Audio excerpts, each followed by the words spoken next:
we are going to take a look at the Comica Ejoy Uni S. Comica, I don't know how you say that name, Comica? They make really good microphones. I have a few of their microphones. They're pretty high-end, great microphones.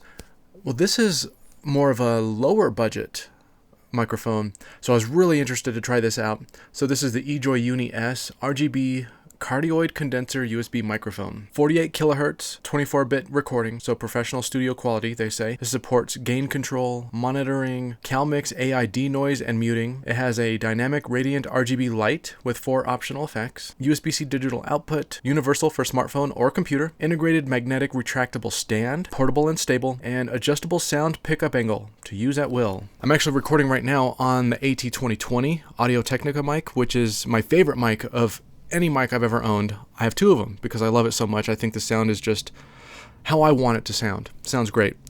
So the first part of this review will help you get a feel for how this mic compares to my favorite mic. All right, so let's look at this. All right, manual. Here's the mic. Ooh, it's super light. That is way lighter than I expected it to be. And USB-C cable, and that's really it. I actually like how they just packed everything that you need. Like, they didn't make the box extra big, which is nice because you could probably actually use this box for transporting the mic if you wanted. And there's the mic. I can't believe how light this is. It is extremely light. Now, that could be a good or bad thing. It is a bit telling of this being a budget mic. That doesn't mean this mic doesn't work great, though. All right, a nice USB-C cable. Very long, too. I love that. And it has one of those adapters so that you can use either USB-C or USB-A. An old school USB 2.0 or maybe 3, I don't know what it is exactly, but it's nice that they included that. It has a stand here, which does raise up a little bit, maybe, I don't know, 2.5 inches, maybe 2 inches. So you can raise that up a little bit, and it can turn only one direction. The feet have little rubbery pieces here, so it won't slip on your table or wherever you're using it. There's 2 buttons here. One of them looks like a mute. The mic gain dial is right here, so easy to switch your mic gain up and down. USB-C plug on the back, and then also a headphone jack, so you can monitor it while you're recording. All right, and there you can see some of the lighting effects. As you're speaking, the RGB light changes, so that's a really cool feature. So this switch here changes your RGB light if you want to change what it looks like. All right, they all seem to have a bit of a slow fade going through. Oh, this is the RGB one. So this one changes colors all over the place while you're talking. I kind of like that one. That one is a fun one. And this button, mute and unmute. All right, let's switch to this mic and try it out. Okay, now we are on the Comica Ejoy Uni S. It's right there on the mic. So now you're hearing the audio from this mic.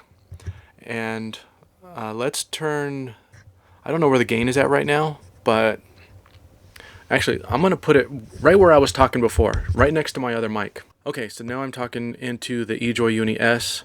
I have the gain all the way up now, and according to my audio mixer on OBS, it looks like it's coming in pretty clear. Very cool mic.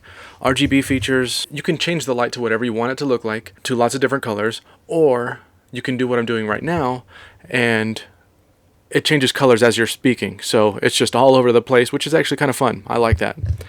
It has an RGB color changing button, an easy button to mute the mic when you want to, a mic gain dial so you can bring that down. On the back is the USB-C port so you can plug it into your computer or phone, and a headphone jack so you can monitor the sound as it's coming in if you want to check that. This is a cardioid pattern, so it's capturing around the front, and it does tilt also. Once it's pulled out, it tilts back and forth. Okay, back on the AT2020. So now you've got a chance to hear what the Ejoy Uni S sounds like after having listened to the AT2020 mic for a little bit. I think that it actually sounds pretty good. Now, it doesn't compare to the AT2020. I think the AT2020 still has much better sound, deeper bass, richer audio. But I think the Ejoy Uni S, it sounds very clear. It sounds nice, just not as high quality. You might have noticed too, when I started that recording with the Ejoy, it came in very quiet.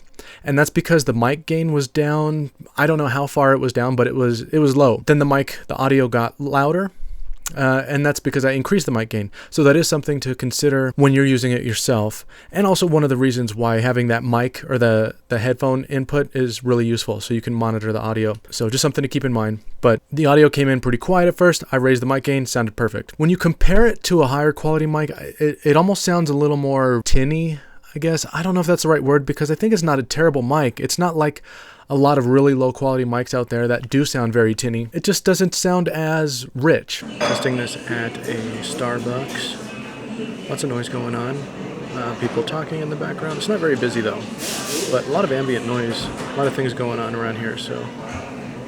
Okay, now I think that noise cancellation is on. So, well, the green light is on the mute switch, which I think is noise cancellation, or denoise maybe? I forget what it's called. But let's see if that helps with some of the background noise. So as you saw, I also did test that in a Starbucks in public where it's noisy, just so you can get a feel for how the audio is using it in that sort of situation. It still sounds pretty good no matter which setting you have it on, I think. So it definitely sounds better with the denoise. You still capture some audio there, but I think it cleans it up pretty well. The mute button also is a denoise button. So if you just click it once, a single press, it'll mute or unmute. But if you hold it for a couple of seconds, it turns on denoise or turns off denoise. I think the mic is very nice. It performs really well. The sound is great. I like having that denoise feature. I like having all the RGB options. It's very light and portable. I was able to throw it in my backpack and take it to Starbucks easily. I would have liked for these legs to have a little bit more tension so they're not flapping around like that. It would have been nice if you could unscrew the mic from the legs and connect it to a tripod, because this extension is a little short. It's better than nothing, I suppose, but would have been nice to be able to extend that further, or have the ability to put it on a tripod to extend it as much as I want. I don't know if you'll be using it much for something like a podcast. I mean, it's good for a beginner podcast. It's going to be better than your computer mic, that's for sure. It's going to be better than your phone mic also. So it's definitely a step up from onboard microphones. I think it's totally fine for using for YouTube videos, beginner podcasts, video game recordings, things like that. And hey, who am I to say that it's not great for a podcast? It's just that at some point you probably will want to upgrade. So yeah, here's some specs about it on Amazon. It is a $39 mic, so very affordable. And they also have a white one here, so if you're interested in a different color. But yeah, I think it's a very nice budget level mic. All right, well, thanks for checking out this video. Hopefully it was helpful for you. Let me know if you have any questions, and I'll catch you in the next one.